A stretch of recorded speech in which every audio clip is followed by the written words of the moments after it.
This is the W2 report with Sanji Himura. Here's Sanji.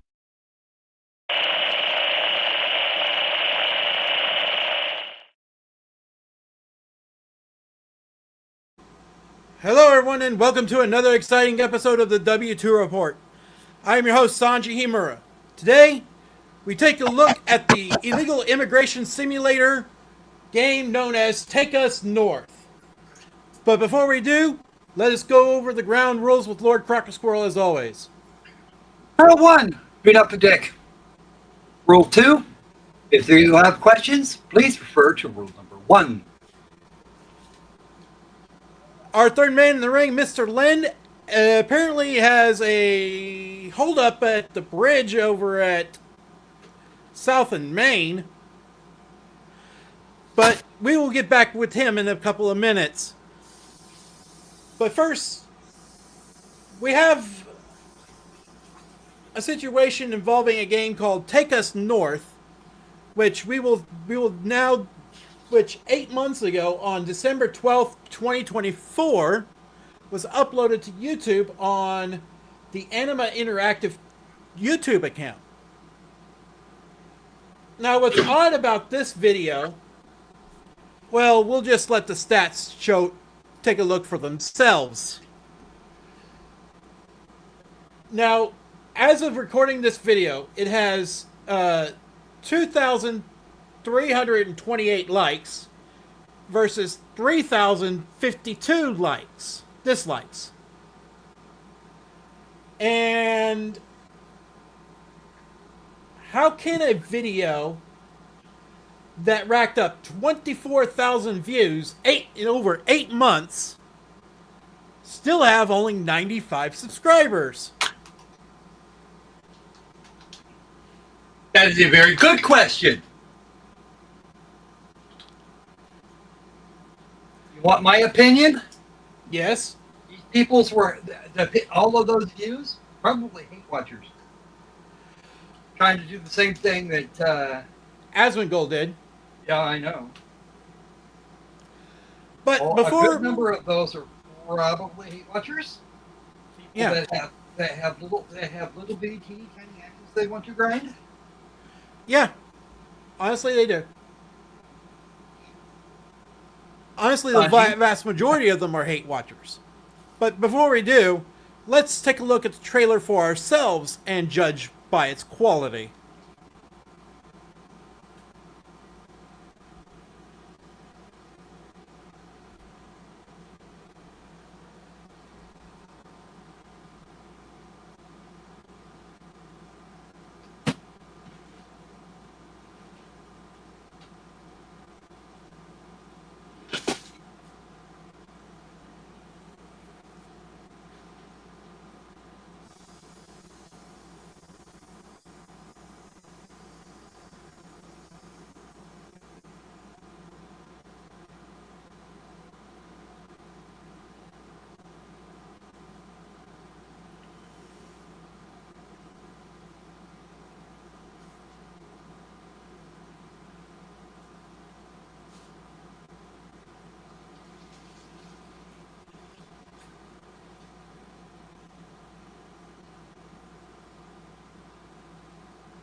Now, this Kickstarter that was mentioned here was funded on July 12th. And as you can plainly see, we have a Kickstarter Project We Love badge. Because of course you do. Yes. Now, because the person that makes the decisions is also an activist. Or the people yes, are also activists. At least one or 10. Yes. Now, you may notice that as of press, it was floating around. It was floating around 680 backers. This jumped up 5 backers by the time we were doing the briefing session. And I had to redo this calculation twice. Oopsies. That's what you get for. That is what you get for going into the thing too soon. Well, truth be told, I did it once when it was at 680 backers. I redid it once when it was at 680 backers. What was the goal on this thing anyway? $30,000. They haven't even doubled it. The campaign itself, I think it was 2 months.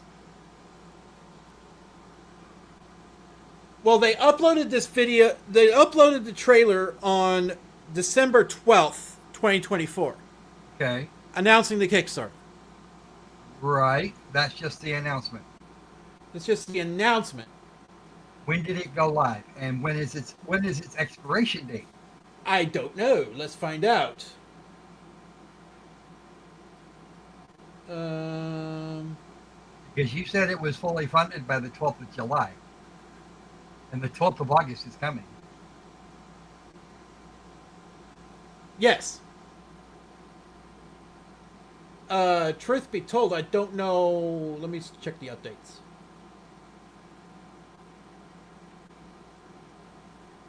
Okay, it says it's got 20 hours left to go as of the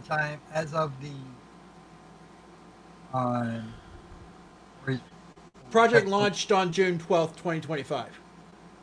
June 12th. Fuck, Yeah. That's almost 3 months. Now, that was almost 3 months ago, actually, yes. And it took them that long to gather just shy of $60,000? Yes, but the goal was 30,000. And it took them a month to get that. Yeah. This suggests to me that they're not going to get the kind of 20 grand a month on Kickstarter.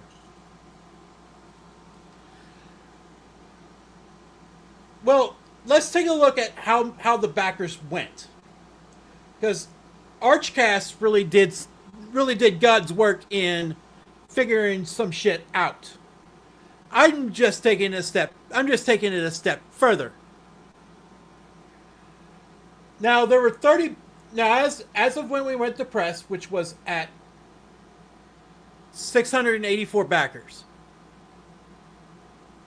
there were 30 backers pledging $10 at $300 pledge. Total pledge. At the $35 level, which is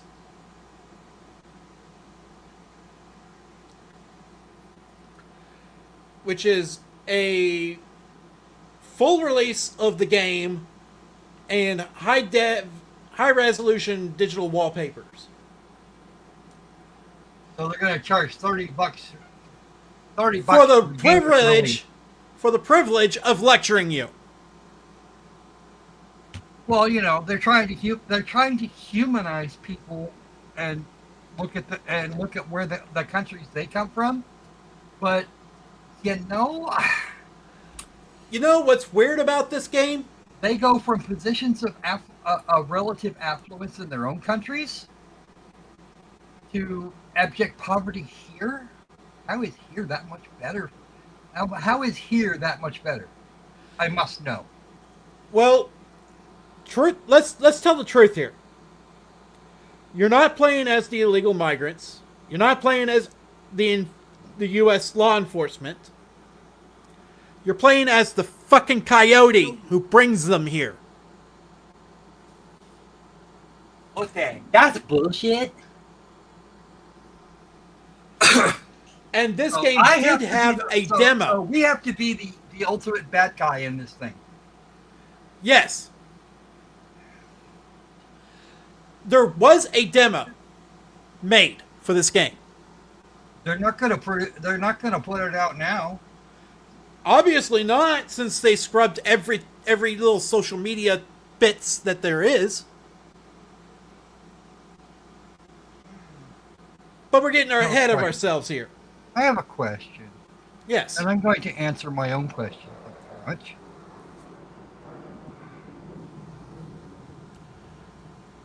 Yes. Just a moment. You keep talking. Okay. Let's do this because my mouse hates me. 64 backers at the $50 level, which includes access to the private beta. Ooh, private beta. Oh, How goes the plundering and pillaging trade there, Mr. Len? I just want to remind everybody really quickly, countries don't actually exist. National borders are just lines drawn on a piece of paper that the right wing is constantly trying to gaslight everybody into believing exists and are real and that matter.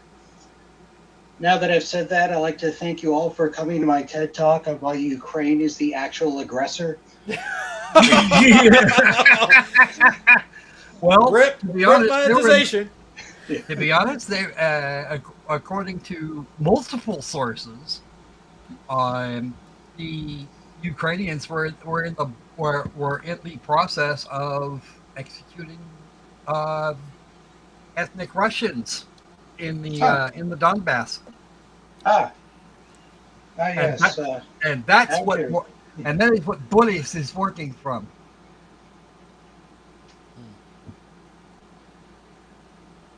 Okay. Yes, you get access to the private beta at $50, which 64 people did get, for a grand total of $3,200.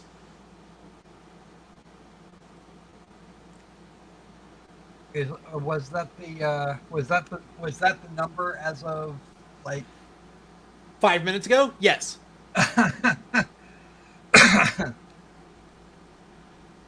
Can't wait to see critters just vanish. 8 people backed the $75 pledge, which includes everything else and the game soundtrack. $5. Ugh. No. For 600 bucks. For an additional 600 bucks in the funding pool.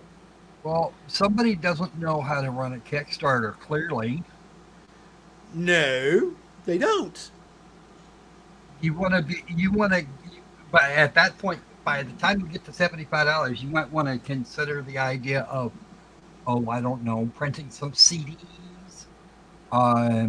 for the soundtrack and maybe another one for the game. With the and then the soundtrack with the art book at $75. Yeah. We're up to $12,535 of total funding so far.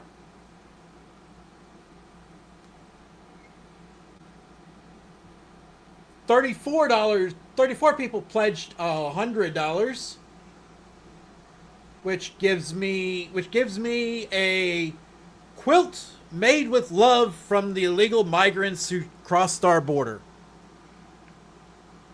Yeah, I'm gonna go with probably not so much.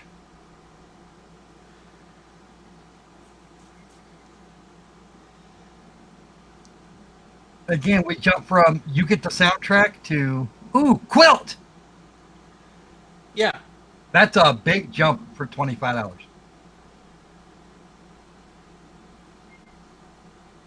At that point, you might as well just ditch the $75 level Yes. Why would 100 you do that? Yeah. A $120 pledge would get you a custom candle, which is just which is a factory-made candle with a label on it of the game. And probably smells like migrant sweat. I kid. But if you willingly bought the sandalwood scented candle, it was supposed to be somebody that was supposed to smell like somebody's cooch. You'll pay money for that. And a bracelet handcrafted by migrants. Ooh. Watch it be one of those friendship bracelets everybody makes. All the girls make them to give to boys they like or to their female friends. Because you could mass produce them. Seriously. Let me check something. Yeah, the button was lovingly pressed by a undocumented immigrant from the automatic loom. Yes, 14 people pledged $120, which came out to $1,600. Close to $1,700, actually. For a running total of $17,615.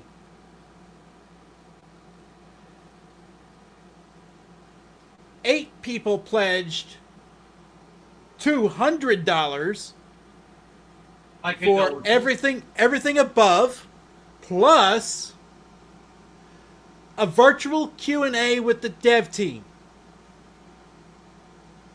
That better be in full VR. Oh, really? Oh my god, I wish it was in full VR. $200, they better send you the fucking helmet too. Again, if you're giving somebody $200 for a game that's going to cost $30, then you probably didn't deserve financial independence anyway. Most likely they'll send you a pre-recorded video where they wrote the questions and answered them. Oh god, don't even get me fucking started. Hey, the Q&A itself is what's virtual. Now, that's $1,600 for a grand total of $19,215. The $300 pledge includes your name in the game's credits. You know what? That's usually the $40 or $50. That's usually the $40 to $50 tier. Yes, they want $300 fucking dollars for your name in the game's credits. Well, that would keep the tourists out. Wait, they're all tourists. What am I talking about? No, that would take the serious gamers out of the equation. The serious gamers drag themselves out of that at the $1 level. Yeah. Because $1 is too much. Well, yeah, and besides, the serious gamers are all playing Ice Simulator. Oh. Or I can't believe it's not gambling game of the year. What, FIFA? That was a thing. You start out betting on trash cans. They got $6,000 of from that tier alone, making it $25,215. Which means they still haven't made their goal without some other thing. No.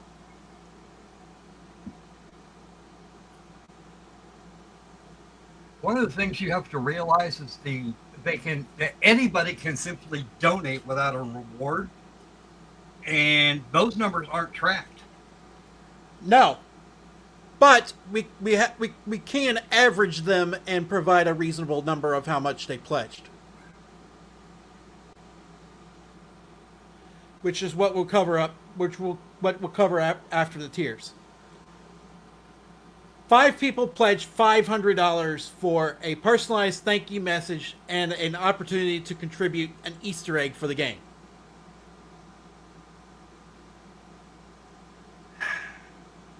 Sorry. $1,000 will get you a ukulele crafted with love by illegal migrants. I remember seeing that. How many people went in for that? 7. Well, that at least gets them up over. That at least gets them up over the $30,000 mark. Yes. But what the unholy? Yeah, I was like, what the unholy fuck? Because you can go down to to any music shop, I would think, and pick up a ukulele for what, a couple $100 Yeah. at most. Yeah. Although, once again, I'm going to do my homework, and I'll give you a. Okay. And that's the pledges that are active right now. Here's the all gone pledges. 100 people backed $25 each for a digital copy of the game. The candle went for $60 as an early bird, and 23 people jumped on that. But let's skip all this, because let's go back to the calculator. All of that total together was $41,235. And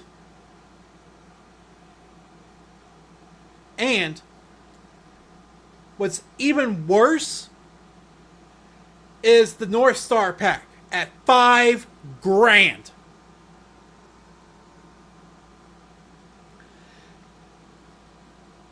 If you pledged $5,000,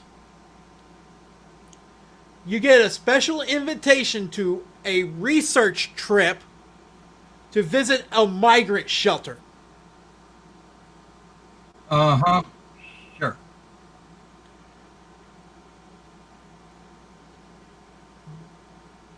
So that doesn't make any fucking sense. Now, if we take a look at the calculator, we have 571 backers on tiers.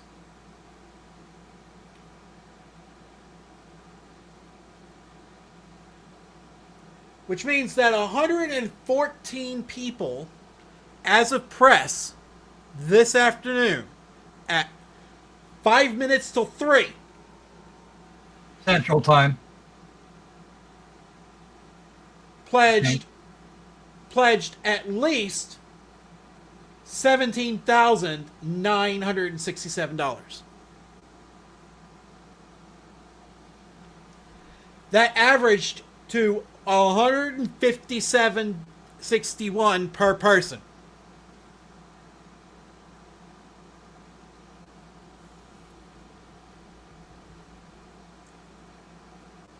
Now, we talked about the game.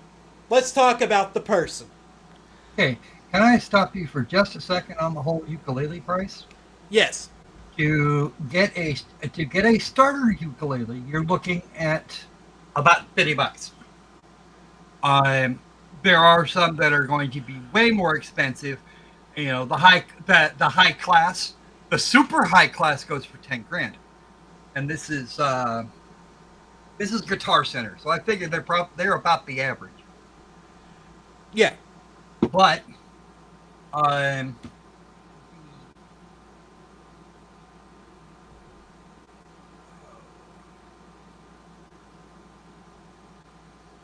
It looks the overwhelming majority of these are going to be 2,500 and down.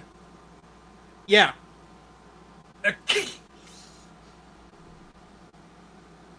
Anyway, let's talk about the person. Actually, they have a soprano ukulele here, black with black fingerboard at $35.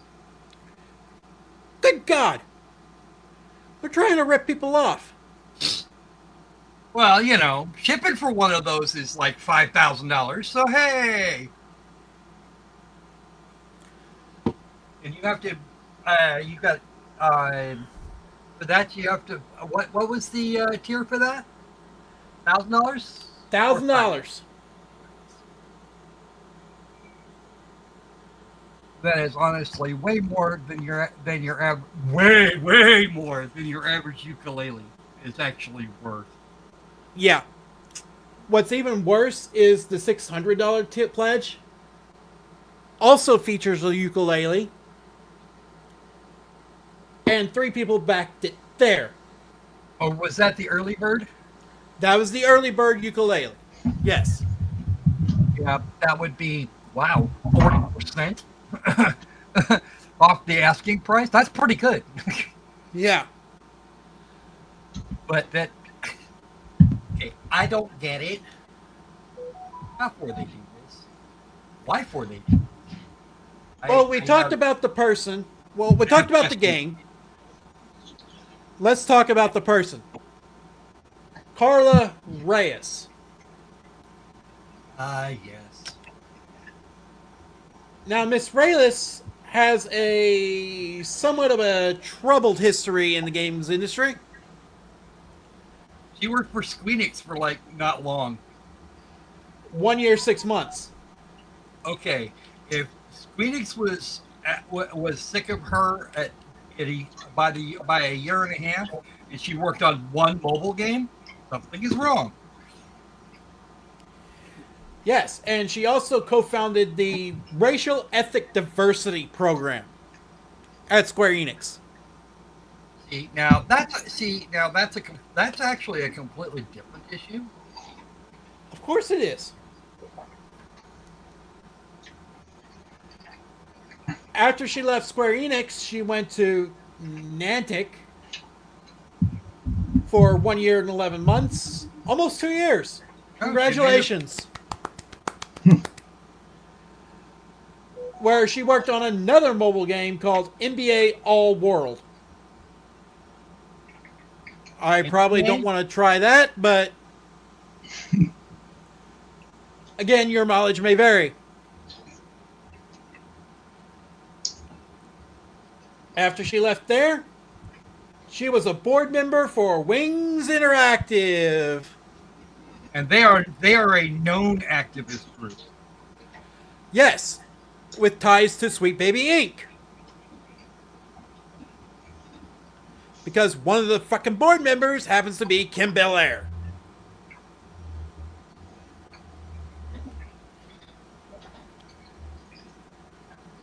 Then she went to DevCom, where she still currently is for 4 years as an advisory board member. That's another activist location.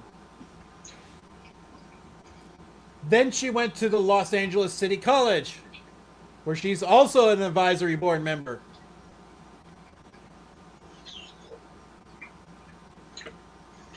Yeah, she's still there because they don't have the technical knowledge needed to fire her. Yeah, well, she might have tenure. Well, no, it's one way or another. She's the only one that knows the bloody Wi-Fi password. That's what it is. Then she went to Code Coven for 5 years, Code 7 Coven. months. For how long? 5 years, 7 months. She's a founding member of Code Coven. Ah, and one of the founders of Sweet Baby Inc., which, if I'm not mistaken, is actually in control at Code Coven. Wow, that is a thing to say. Yeah, that is a mouthful. I will give you that. It's basically code COVID. Club COVID. If you interact with it long enough, you lose your ability to taste. Oh wow.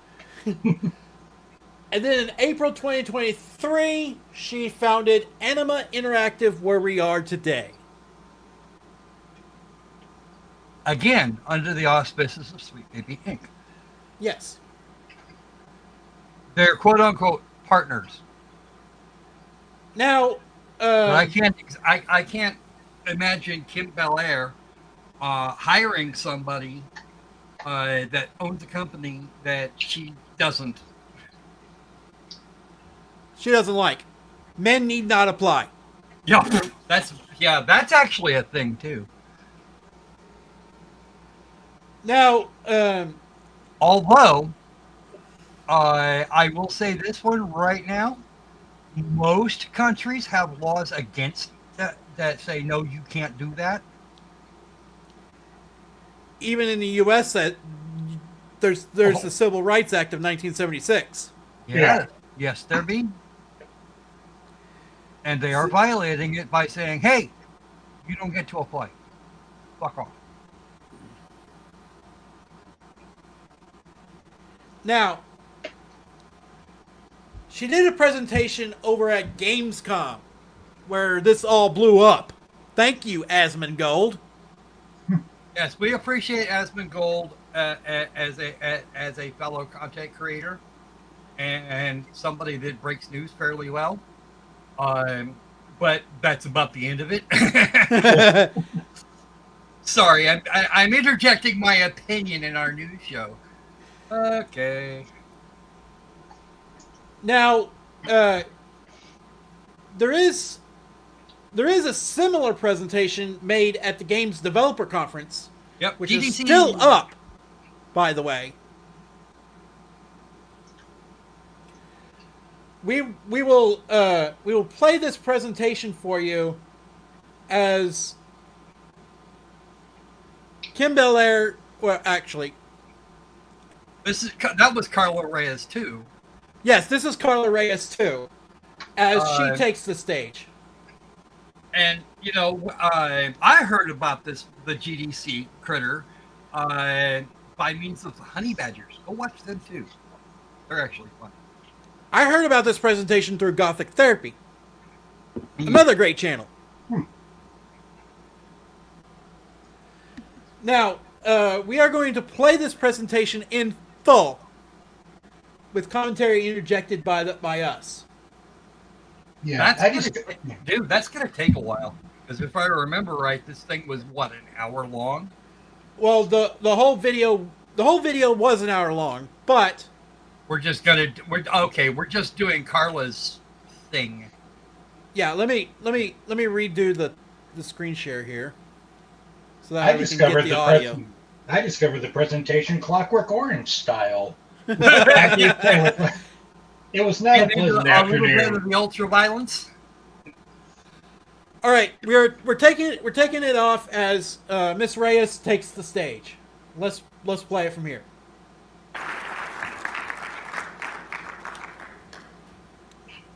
Give me a All second. right. Here. Hi, friends. Hope everyone's feeling all right. Are you guys hearing audio? Yes, I that's do. yours. Yeah. Okay, so my name is Carla Reyes. My pronouns are she, her. My presentation is Okay, not pause. packaged as beautifully as Pause, Teddy's, pause. but that's okay. Pause. Okay. You know what, lady? We could actually look at you. We don't need you to tell us. Okay. You have all this. You may not appreciate the idea of secondary sex characteristics, but everybody else is sufficiently how do we call that, in the know or observant. Actually, observant's a better word, to tell me what the hell they think they're doing, what the hell you are, and then ask everybody else what the hell they think they're doing. What makes this even worse is It's right bloody there. You don't need to speak it. Oh, did they put that on a sign? They put that on a slide. Yes, they did. So, okay. You know what? I don't think I want to know. I don't think I care to know. Let's continue. Because this is my talk and this is Soapbox and it's free form, so it's going to be unstructured. Okay. I Unstructured. have to Now, stop it. boss. She's acting like girl boss here. Yeah. And lady, you're in a major game development conference. You have to be presentable. This is not presentable. I mean, take a look at her dress. She's wearing overalls and a t-shirt. Well, whatever's comfy. I would have expected at least a dress code enforced.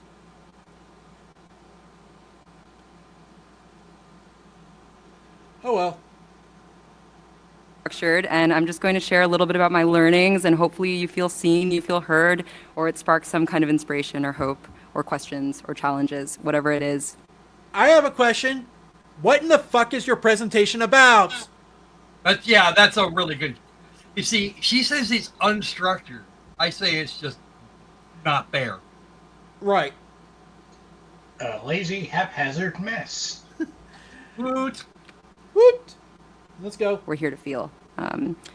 Just a bit about my background first. So I started in AAA. I was at Square Enix, and Bullshit. You worked on one mobile game and you got sacked. Well, she hasn't said how long. No, she doesn't have to either. We took a look at her LinkedIn.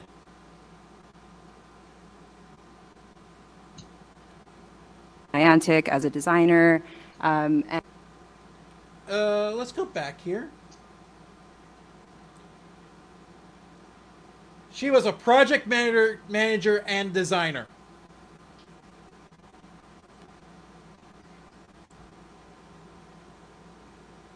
Product manager. That says I get to say whatever I want, and they have to listen to me. Yeah.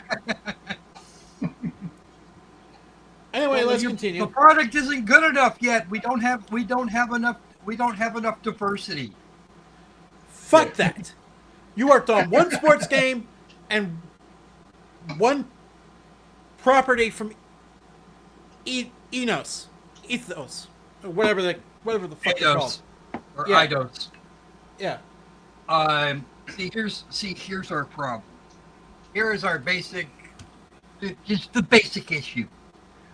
We got somebody with a previous career in banking and such, who decided to go into the video game space, probably to work her activism magic. That Tomb Raider game that she worked on for mobile. Yeah, no, that game was crap. It's on mobile. Of course it's crap.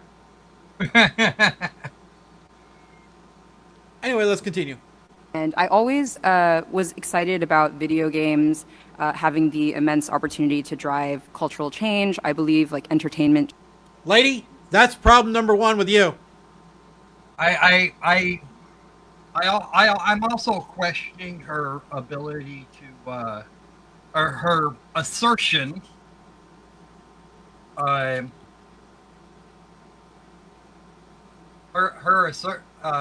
assertion that she's always been excited about video games, and yes, they have the ability to work around the current zeitgeist and maybe alter it a little bit.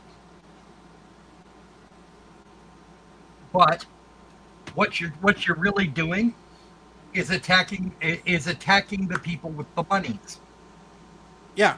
The ones that pitch the money into you, they don't like that. They hate you for it. And they in turn hate us. See Gamergate 1.0 and 2.0. Most likely, she was never interested in actual video games. Just only ever interested in preaching. Yes. Well, that was Anita Sarkeesian all over. She made her name off Gamergate. Yeah. How did she make her name off Gamergate? Because she inserted herself into the problem. Yeah. The problem wasn't about Anita Sarkeesian ever. The problem was Zoe Quinn. No, And the it's like five the guys problem she wasn't slept even with. Zoe Quinn. It was all the guys that she slept with. Zoe Quinn was she was a footnote. Oh, Zoe wasn't even. It wasn't even that so much. Is that Nathan Grayson took on her article, or well, took on her game for a review. He didn't write the review, but he pushed it along, and then and I think the one that actually wound up writing it was Patty What's Her Face, also from Kotaku, who had formerly been a roommate / super bestie friend.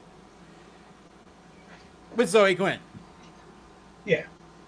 Yeah.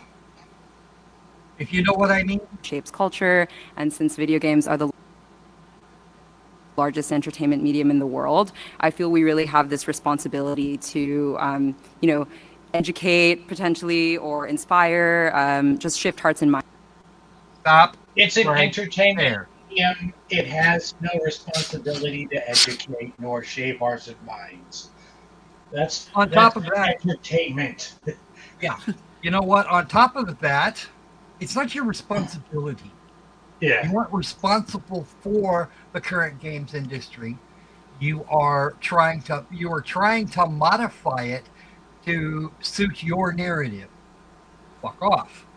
Now, your goal is to do that, but that's not your responsibility. Responsibility requires subjects that are at least semi-willing to recognize you as having some sort of agency over us. Okay, You're even You're- actually appointed. you are not task. responsible for me. Okay, I'm actually older than you are. You are not responsible for me. I am not responsible to you. I don't give a fuck. You could find the nearest freeway and go play. And I probably wouldn't even notice you were gone for 6 months. Well, Or until There's somebody told me. there's also something else involved here too. Well, hold on. And no, I am not telling her to go play in freeway traffic. I said if she did such a thing, and I know she wouldn't. She's an adult. She's probably not that stupid. But if something happened to her, I wouldn't know. Honestly, Probably wouldn't care. Or would I really care until somebody told me? It's like, oh man, that blows. And off we trot. Yeah, she's probably deja vu and probably dismissed just as quickly. Yup. No, yeah, it's like the video game industry, like the movie industry, has only one responsibility, and that is to entertain. Yeah, Entertain us, and if they're entertaining us, we give them the money. We give it to them. We'll even bundle it up with a nice bow. Here. Take $7 million like Vampire Survivors did. Or a good $3 million like My Time at Evershine. Yeah. Because we the gamers found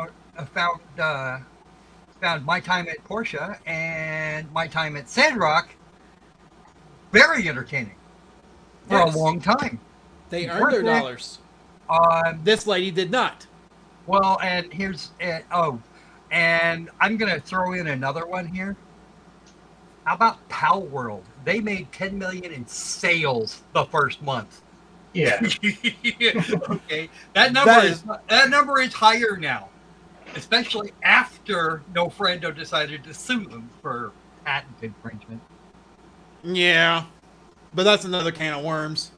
Well, if they hadn't made it so broad, they wouldn't have this problem. Yeah, that's probably true.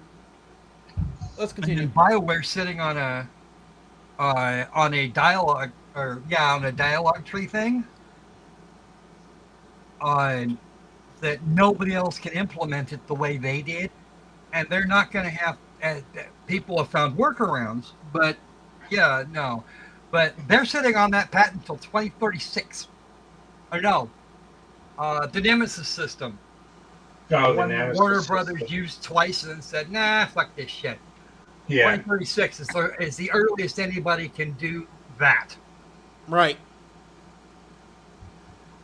Mind you, a different implementation can be done, Yeah. but expect to get sued. Yeah. Let's continue. In general. So I've always tried to align myself with organizations that are values aligned. So I've done a lot of advocacy work in the industry as well. If you're familiar with organizations, Code Coven and Wings, they... Oh, here we go. See, I told you it was pronounced Code Coven. I told you. What makes this even worse is she's still fucking there. Yep.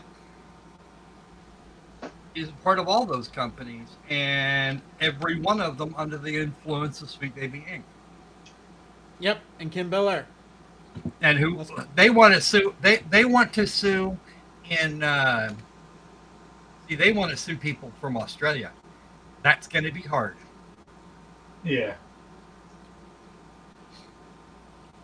Yeah.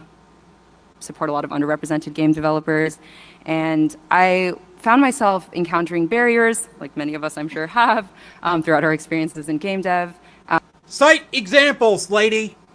Yeah, citation needed. Seriously, citation needed. But particularly within larger organizations, maybe more monolithic bureaucratic practices. And that was why I ultimately decided to pursue the indie dream or nightmare, or both, right? The fun of it, and start my own little studio, which is called Anima. That received Microsoft funding, that received Wings funding, that's received Sweet Baby Inc. funding, allegedly, and United Nations funding. Oh yeah, the UN. Oh. I mean, what's up with how? I'm wondering how. You know what? I'm kind of wondering. Well, she probably pitched it as Dustborn. Actually had money for this. She probably pitched it to the UN as Dustborn 2. Well, it was codenamed American Dream when it was pitched to the UN. Ah. The UN is. I don't want to necessarily say this on air, but fuck it, I'm going to say it anyway. The United Nations is now undermining U.S. authority and sovereignty. Oh yeah, no, they're telling us. They're actually telling us we have to hang on to the migrants. I'm sorry. There's a substantial number of them in the country, enough to actually swing some places. Yeah, the UN bureaucrats are addicted to immigrants. Yes, they are. As are the ones from. As are the ones in the EU. But then some folks have told the EU to go themselves, Like Poland. and are still refusing to leave them here. In Turkey, for example, you get somebody coming over the fence or into the in through the door, and if they don't want you, if they don't want you there, they'll just take you right out of.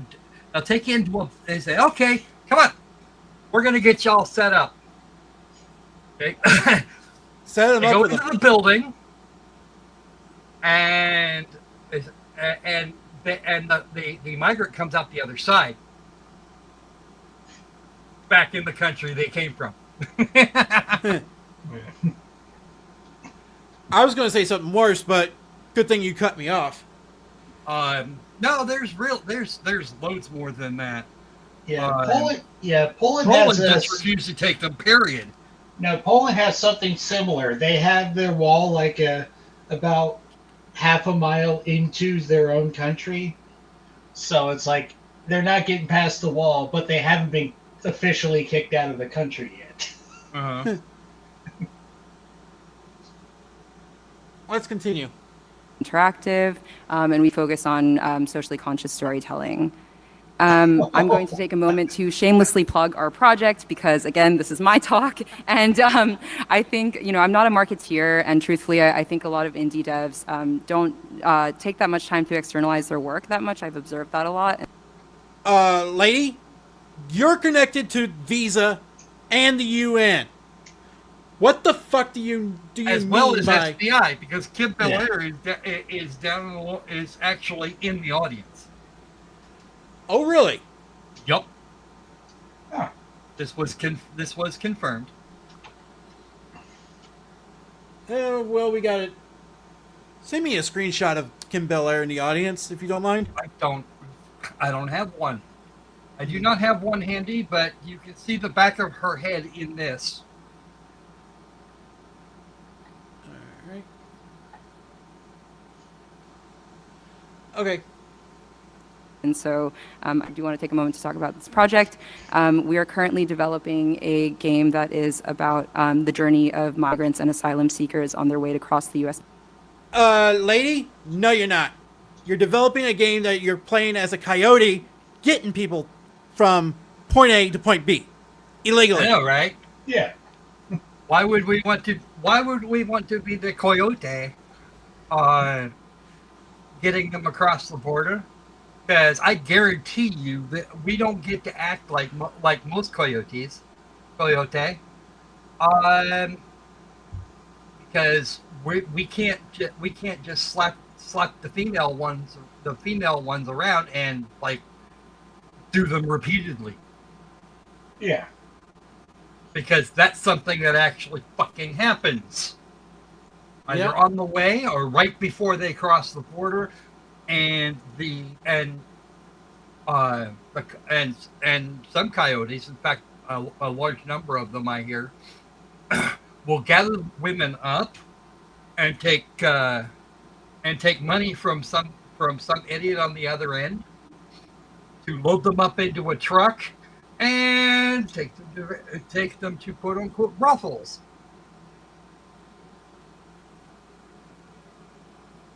No. And there they get to spend whatever's left of their lives on taking on jobs. Literally in slavery. Yep, and they were sold into slavery. So not only did the coyote get money on the front end to get them there through Mexico, they also get money on the back end too. He got to enjoy them. He gets to enjoy them early, and then he gets to hand them over to some bastard for substantially more money than he got to take people in. So, yeah, that's a thing. Yep. Okay, if you're going to do this, go all the way, do it all. But that Mexico would border. appeal to the male gaze. Well, I don't give a shit. If you're going to make a game that does this, make a game that does this that depicts everything, all of it. You want to humanize these people? Show them what happens. You're going to make us play the coyote. You let us do it. I wonder, will the tourists get to get to join the coyotes on one of those runs? I know, right? Yeah. It's like that episode on the King of the Hill where, I think it was King of the Hill anyway, where they left their passport on the other side of the border, entered Mexico, and they have to go back through the U.S. illegally in order to get their passports. I want to know how they got into Mexico without a passport. Yeah, that's a real But question. yeah, no, if these people have passports, they are collected, and they don't. And these people don't ever get them back. They can't go home unless they have a passport, or they get busted and deported. No ID means you can't go. You can't go or do anything, like ever. Yeah. You can't get a job. You can't anything. You don't exist. Yeah. No names, no fingerprints.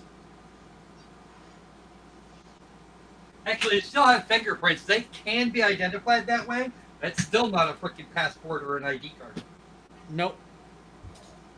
So obviously a very heavy hitting topic, but the way that we're doing it is, obviously trying to foster empathy and raise awareness about the nuance and complexity behind migration across the U.S.-Mexico border. You're not telling the truth, lady. Yeah, if you're gonna do that, don't lie to us.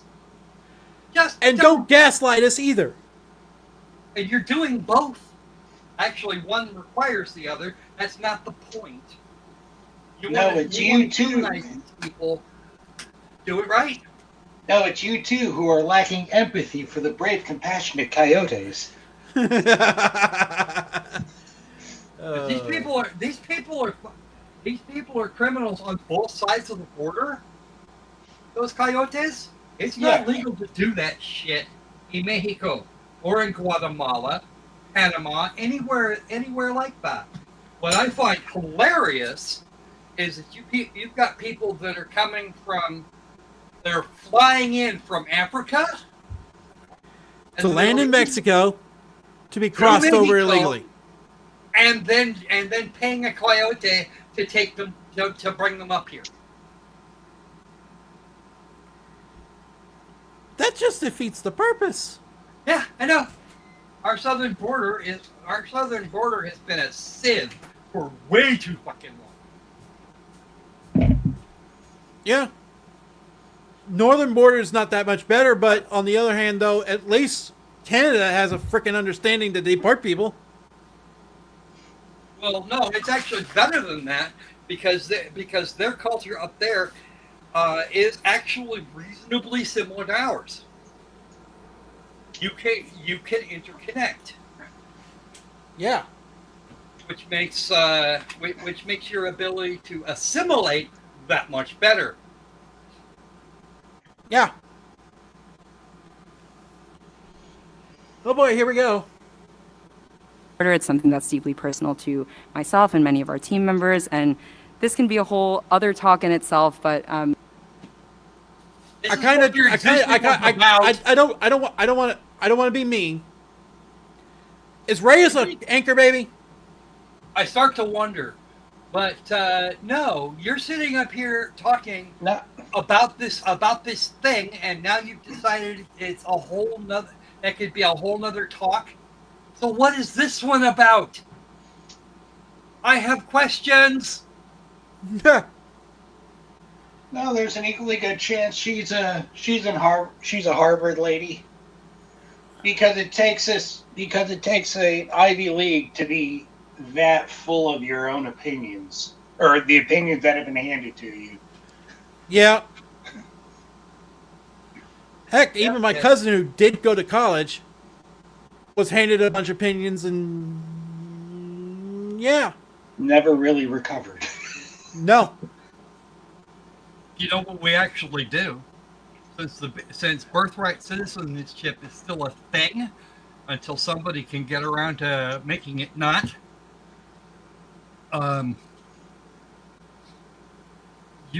They're gonna have to when they deport the parents, have a system in place for these people, for these children for foster care. That's the only way you're going to do that. You can't very well deport the infant. Well, you can at the behest of the mother, which a lot of them do. Okay, even then, what do you do here? Okay, because that baby is a U.S. citizen, not a Mexican one, as far as I know. Yeah. Because they don't have birthright citizenship in Kazakhstan or in Mexico or in any one of a number of other places.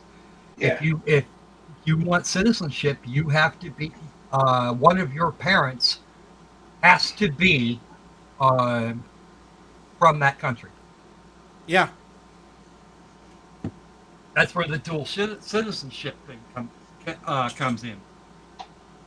And even then, in a lot of places, you have to apply for citizenship, prove that you've got a parent like that, and as long as you haven't caused any problems over there, then you're good to go. But you better be at least learning the language. But then, Japanese mom being Japanese, yeah, you probably know at least some of it already, because they will teach it to you, and then they will insist that you speak it at least half the time. Yeah. If you're talking to mom, you're going to speak to her in Japanese. She knows English. She knows exactly what you're saying behind her back.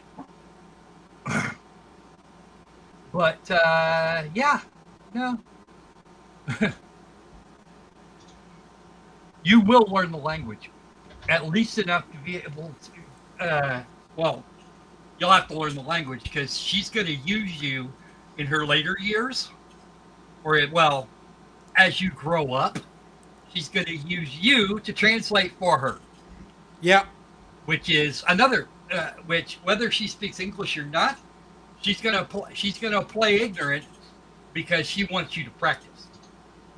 And if you can take her native language and actually give them the correct answer and ask the correct question of whoever, then she's happy. If you This presentation is 10 learn. minutes long. Do we really want to go through all of it? You said you were going to do this thing cover to cover. All right. I won't be able to finish it with you, though. You said. So now we're going to torture you. Now we're going to hold your feet to the fire. I told you this was going to take a while. Yeah, that's true. I thought we could get it done in an hour, but nope. I already saw that. I saw a 3-hour live stream doing just this one bit. Hell, even Gothic Therapy took over an hour. That is true. Their commentary was short. All right, let's continue. We tend to go on a bit. It's very grounded in reality. Again, like we are conducting extensive interviews with migrants with lived experience, and it's really more than a game. I think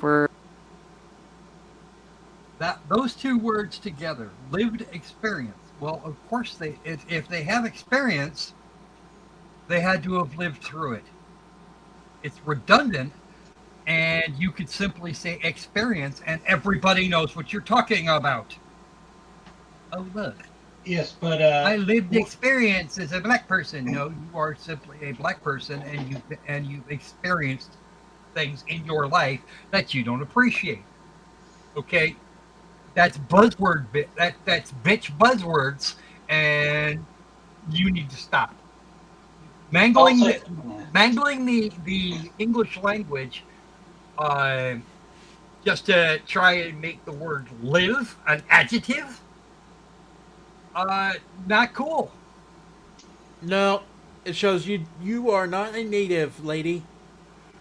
Carry on. Yeah, the three of us also do not have lived experiences, but we have our anecdotes, and that's why our assessments can be thoroughly thrown away. But she has lived experience. She has lived experience of London for a good long time. Yep. we're trying to weave together a community, and we are collaborating with other studios. So it was awesome that Teddy was talking about the power of collective and small independent studios. That's something that we've been experimenting with in our studio as well. We've collaborated with smaller teams. Subliminal Games, if you're familiar, they made an awesome game called Button City. They're making Button City Soccer Days. Shout out to them. Button City. I've heard tell of this thing. I also heard at the same time. I also heard tell that yeah, there were some serious problems going on in there. Very serious problems. Let's take a look.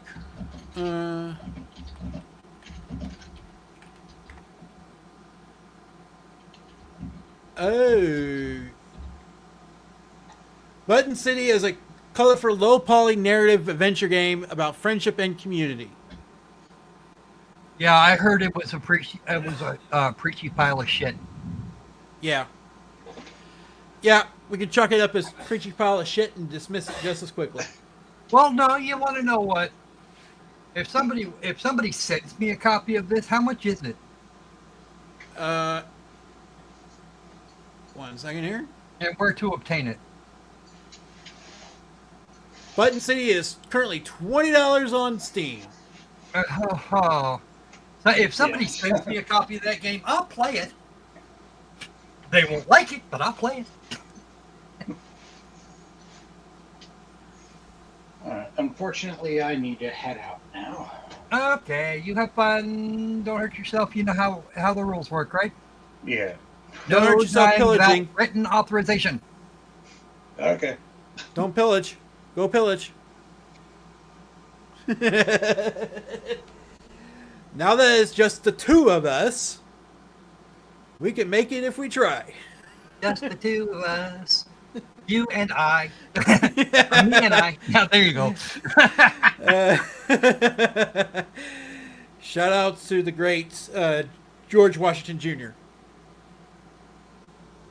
I believe that's what. Believe who did the original. I don't know. All right, let's go. Shout out to 512 Studios who are here in the room, who came all the way from Guatemala, and they've been awesome collaborators as well. That's also part of my values. Having done a lot of advocacy work, is trying to amplify new. That's what disqualifies you as a game developer. No, it doesn't disqualify her as a game developer. It does, however, disqualify her from having anything to do.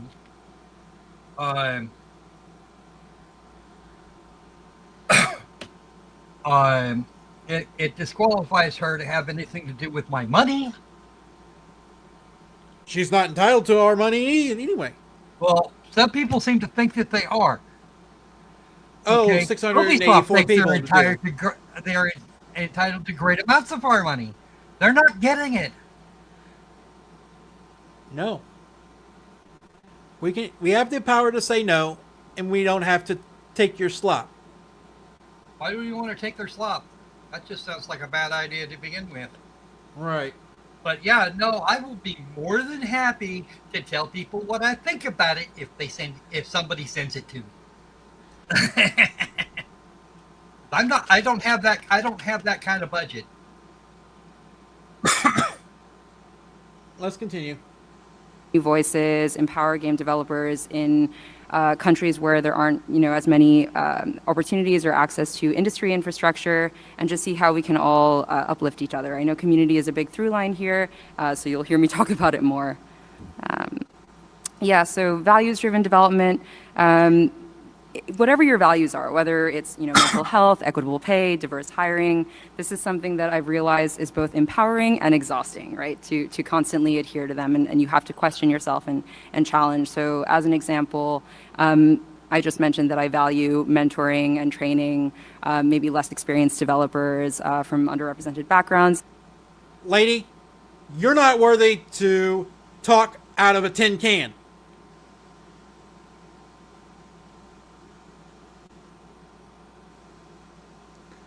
Because your presentation alone is an unorganized mess. Well, Your words, not mine. She said in advance it was going to be freeform and unstructured. You know what? Yeah, I'm starting to believe her at this point.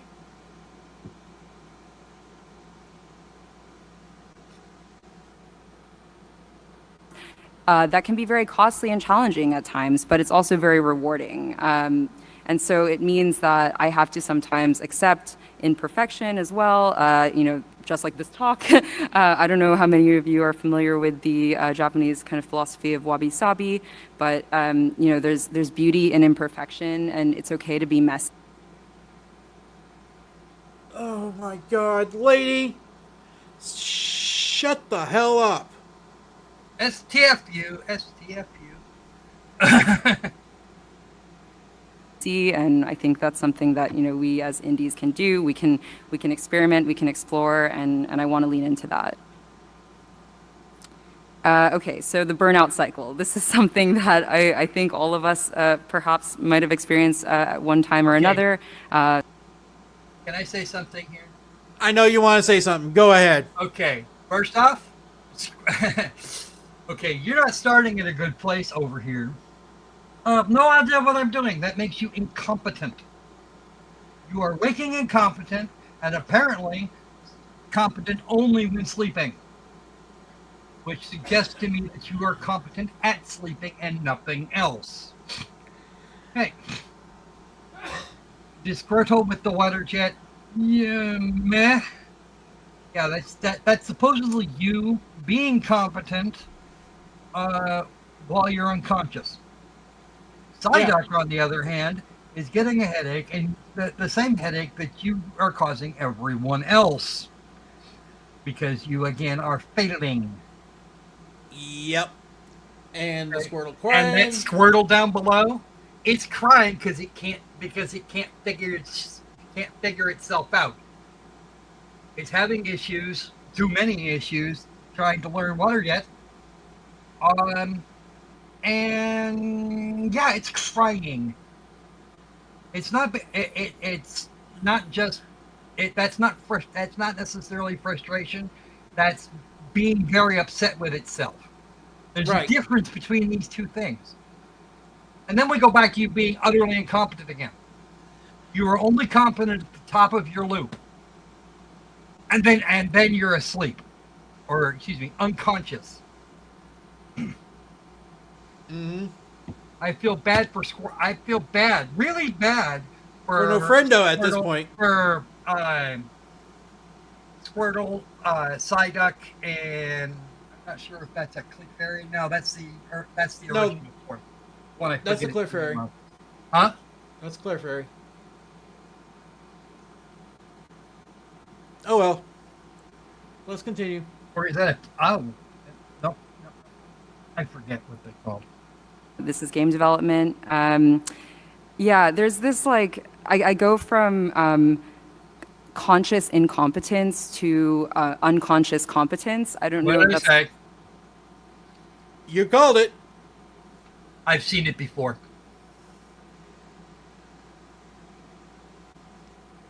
That's kind of like the cycle that one goes through, because when I first founded the studio and started, indie game development, I truly didn't really know how to structure things. And it's been a wild ride for sure. The tiers are actually, they represent tears of joy and tears of despair, because honestly, there's a lot of love, especially with what we're building right now. It really is a labor of love. And there's been... No, you're doing this to preach to us.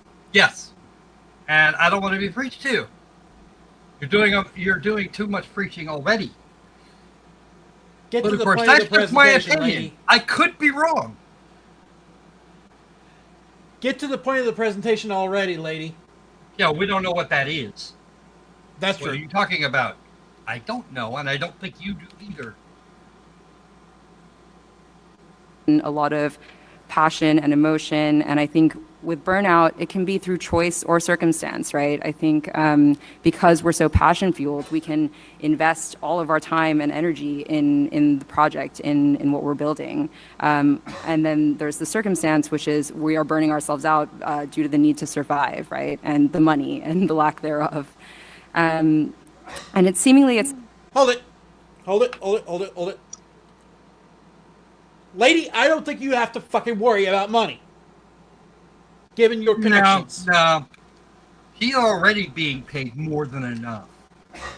But yeah, six women are getting have managed to come up with $6 million this last year.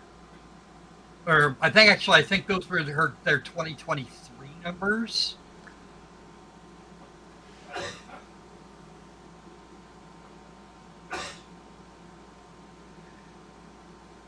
The year is irrelevant.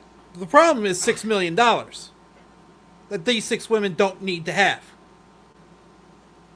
Yeah, it's been kind of my thought, but I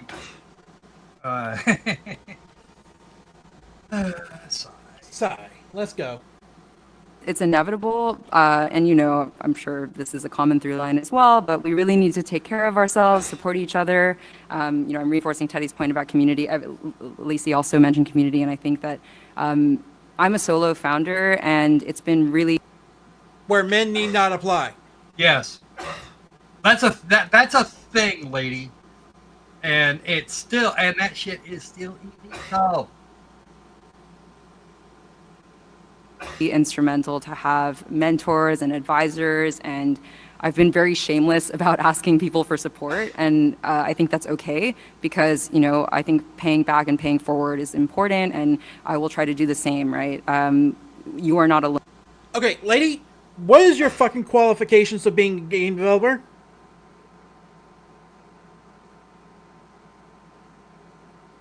Answer me this question. What is your qualifications of being a game developer? What gives you the right to stand up on that stage to lecture us about values? Well, she had something to do with 2 video games. I'm sorry, lady. I managed to produce one a month over the course of a year. A dozen actual releases. Not anything you're going to find now, clearly, because they wound up being freebies. But still. One a month. And a couple of those were done in just 24 hours. Yeah. Yeah, I'm willing to bet you if I really wanted to, I could put together an RPG Maker game in less than 3 months. Shit. Building a playable demo for an RPG Maker game, do that in a couple of hours tops. Yeah. Mind you, you won't have a design document. You'll have the ability to wander around and do shit. But Yeah. Since we're going cover to cover, let's go. Alone, as we mentioned earlier, and I think we need to learn from the people who have gone before us and continue to have these conversations. Okay, so yeah, everything is on fire right now. What's this conversation about? You need to clue us in here because nobody seems to know what you're talking about. I don't. She's talking about her alleged experiences. She did not use the Elmo on fire meme. Ah! No. All right. It's the games industry, we know, with mass layoffs, obviously, and how unsustainable things are. But the world, right? There is a lot of shit going on, and we need to support each other. I think chaos. Pierre Bellish would be ashamed of yourself. Ashamed of you. Because I know that is exactly who that is.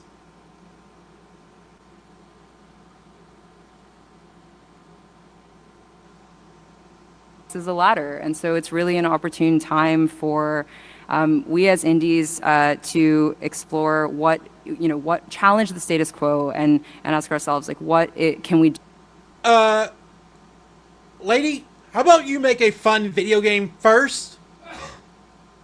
But we have some of those. We know how they work.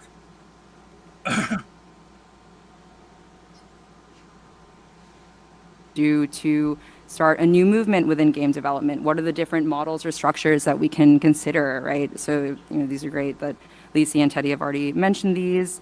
I can tell you a little bit about what we've done at our studio. So, Okay, you're claiming credit for 4 games. 4 games. Okay, my mistake. 5.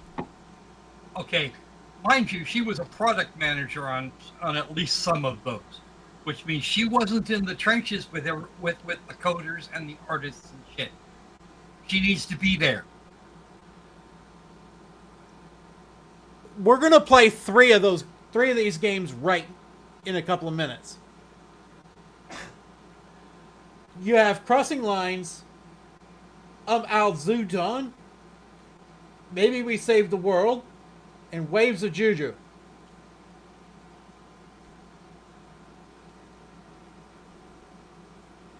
Okay, let's go. we really believe in game jams, and game jams being a space and forum for people to experiment. And so we hosted a game jam last year, which was focused on. Okay, you believe in game jams. Unless you're running one of your own, then you can stuff it. And as far as I know, you haven't. But we're gonna go one further and let you know that all the games from a game jam are generally considered the property of whoever has run the game jam. You can get them for free. For free. That's what we call unpaid labor. Say, hey, can I get this one and that one? We'll give you $20 a pop. Okay, here. Then you get to take what should be a mostly complete game, and then expound on it in your very own special way. Piss off. Okay, I'll shut up now. Well, I do have one thing to say. Waves of Juju is a Meta Quest outfit, while the other 3 are on Windows.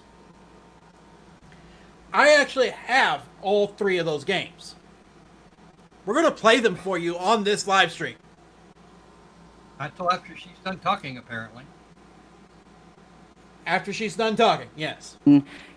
Justice. So the prompt was really just to explore creating interactive media, thinking about different lenses of justice, and the games that came out of it and the community that arose from it was really beautiful, and it was completely built from scratch. We had 100 developers from 20 countries participate. There was one project that was about reproductive rights and crossing the Texas state line because somebody had to get an abortion. There was a team from Palestine, trying to talk about the peaceful and cultural values of Palestine, and during a very, time when.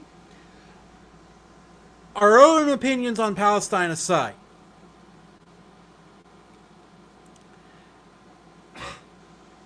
the fact of the matter is, all of these games encourage law breaking in one way or another. Well, what fun is that? I must ask. Well, if you ask Rockstar, they would throw Grand Theft Auto in your face. Okay, Grand Theft Auto for a lot of people is a whole pile of fun and laughs. Okay, these are not funny. Well, you know what? You're talking about breaking the law. There's lots of games that encourage the player to violate laws inside the game. Okay? From the sounds of this thing, they want you to break the law. They're showing you how to break real law. Yeah. And that's the critical difference between these 4 games and some critter like Grand Theft Auto.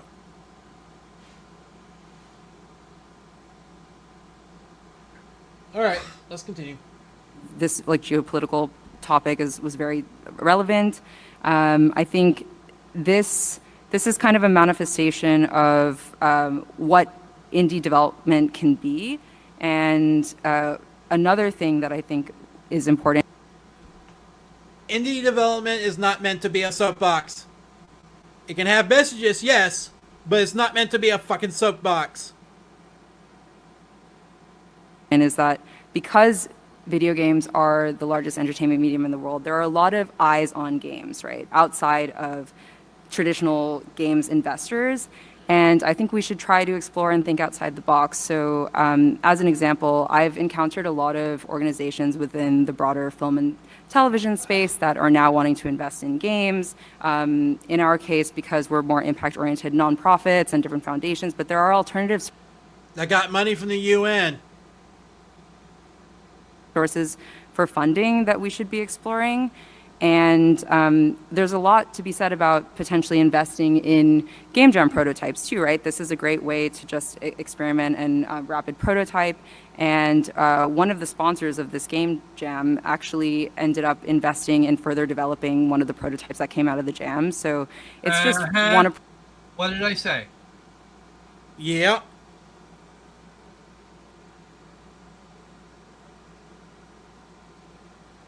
Yep, you hit the nail right on the head. Approach, and I think it's worth talking about. So I will leave you all with a dose of hope, just reminding you about the project and everything that's going on in the world. It's almost over. Thank the fuck God. These are two pieces of art. One is actually the original painting was done by a woman that runs a migrant shelter in Mexico that we've been collaborating closely with on our project. Seriously? Now we know where they got their victims. Yeah. And I use that word on purpose. And it says the Sinfonia a Sinfonia, which means from without voice to a symphony. And, you know, it really represents what it's like to break barriers, tear down walls, push boundaries, and amplify your voice. And the other piece is called Reign of Resilience, and you can see the barbed wire from the border wall and the monarch butterflies, which represent migration, and they are piercing through. So it's just, you know, this is a time when we really need to be resilient and think about breaking the law, what we can do to support each other and hopefully make some change. So thank you.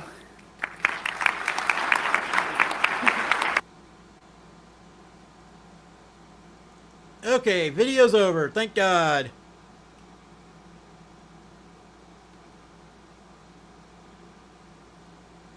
All right, let's close this out.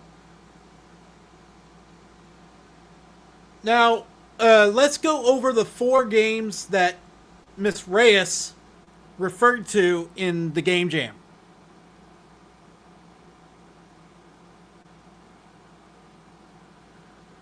Okay.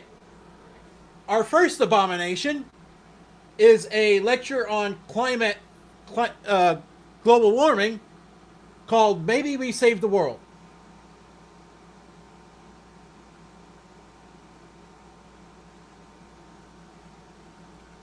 Our next abomination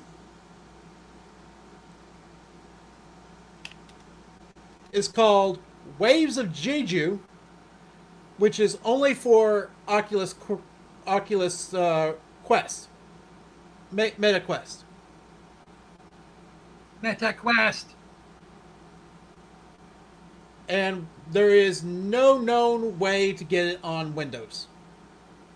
Well, you can get it. You should be able to get it on Windows, but you would need the Meta Quest to use it. Yeah, without VR. I should say. Our third abomination happens to be crossing lines. Weave through traffic. Oh my God.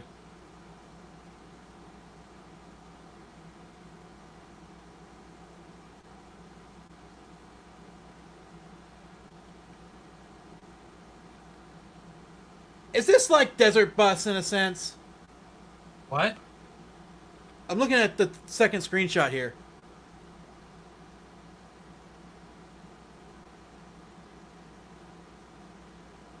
That's quite the station wagon. Yeah. Yeah, no, they're driving back and forth, back and forth, back and forth. All right. Our last Trying to pass this abomination. thing.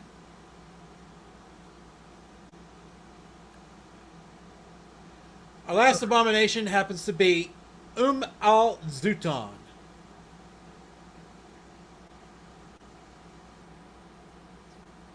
Well, these are all on Itch.io. Yes, these are all on itch.io.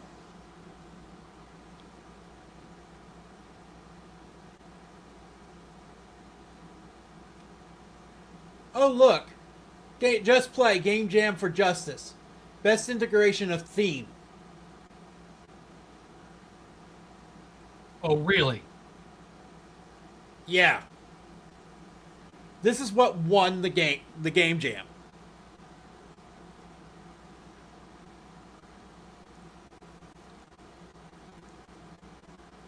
Okay, so while I get our games, play them, not just look at the store pages. yeah, we're gonna play them right now. Have fun with this. Yep. Let me find the folder. All right, 1, 2, or 3. I don't care. All right. We just got to keep it to like 5 minutes a pop. Yeah, that's true. All right. Let's do this one first. Oh. Run anyway.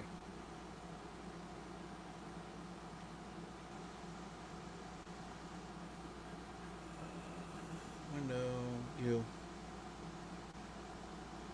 You won't get audio, Squirrel. What? You won't get audio. It's actually probably a good thing.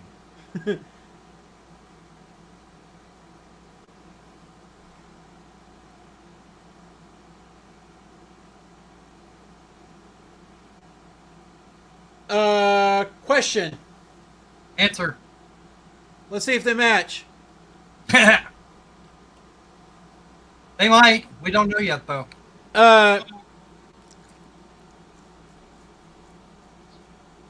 How old is this teenager? It doesn't say. I presume 16? I would think at least.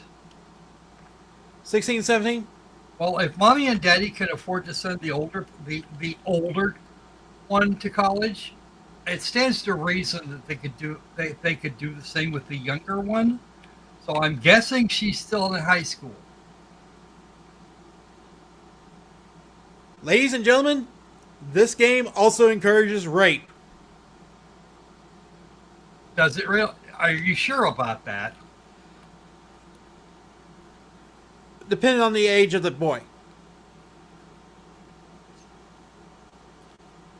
I would think he'd be somewhere close to her age, between I don't know, 14 and 18. Yeah. If she's 16, I'm looking at maybe 14 to 18. Mind you, it doesn't really matter. Whoever he was, he got her pregnant. That's the thing everybody's got to be worried about. Yeah. Okay. However, this is mom and dad's job, not big brother, big sister. And I'd be willing to bet that if she were just honest with folks, it wouldn't be a problem. Yeah.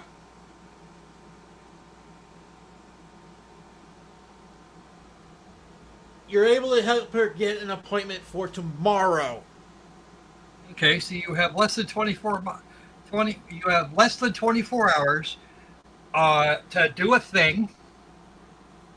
And get back. No, you get 800 miles to the appointment. Oh, no. Oh, there's also 800 miles to get back before mommy and daddy get home. No, that's just they're looking to go to Denver. They have until tomorrow to have her to get her appointment. To get to her appointment. Well, we're here to show gameplay. Let's show gameplay.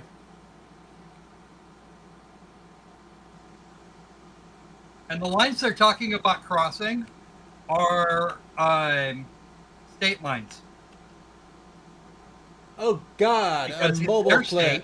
A mobile clip. Texas state lines.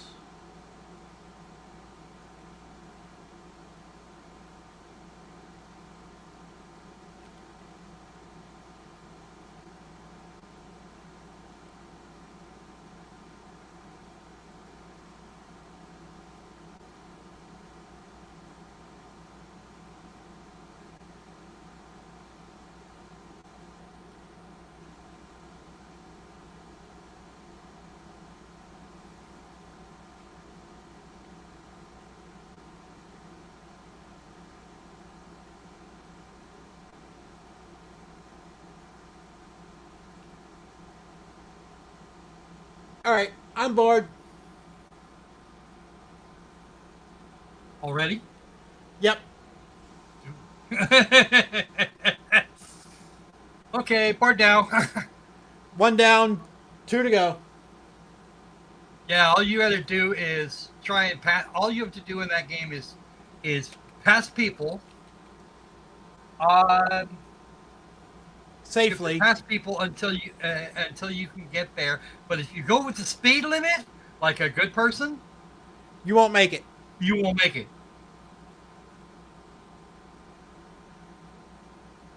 Actually, That's you gonna be know driving what? a day and a night, and I'll be willing to bet that they don't make you stop for gasoline or anything else. No.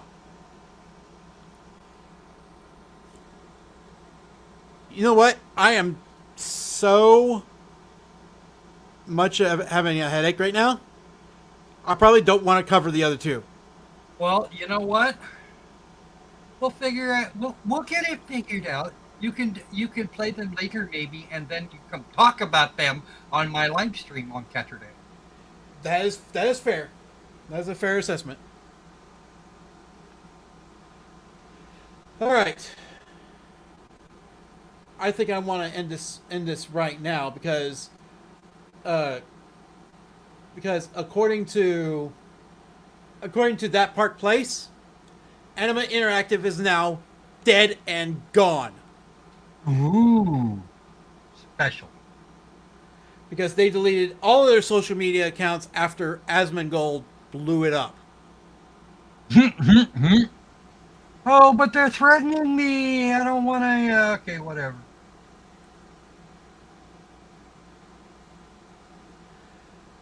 Well, I think this is about a good place for us to end it. Okay. I have been All you Sanji. need- Yeah, go ahead.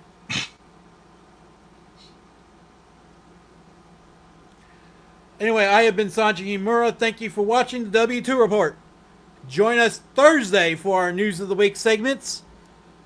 And before we sign off, remember, the tax man cometh. Hello, folks. This is Morgan Freeman. This concludes our broadcast today. I'm Morgan Freeman. Good night.